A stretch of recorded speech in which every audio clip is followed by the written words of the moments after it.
lyo eggwanga lya UAE liwadde abasiraamu n'abayizi ettu lya Eid.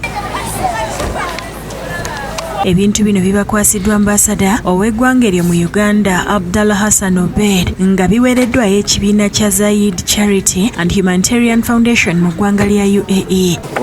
Mu biweereddwayo mulimu engoye n'engato ebiweereddwa abayizi bamuzibe ku ssomero lya Bukoto Muslim Primary School. Ambasada asuubiza okubakwasizaako oluvannyuma lw'akulira essomero lino Aida Nabwami okumutegeeza nga bwe batalina bikozesebwa okusomesa abayizi bamuzibe.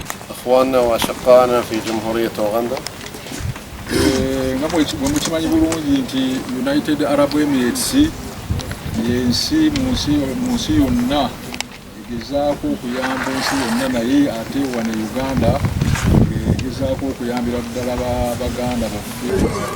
Abasiraamu abalala baweereddwa ebikozesebwa omuli obuwunga, omuceere, sukaali, engano n'ebirala. Sheya Bira Kakozi omutandisi w'ekibiina ki Precious Hand Charity Organization era nga yakulembeddemu ambasada asiimye enkolagana eriwo wakati w'amawanga gombi. Kulaakulanya ebyenjigiriza gavumenti ebadde etaddemu ssente naye kirabika ebizimbe bikyababulamuko.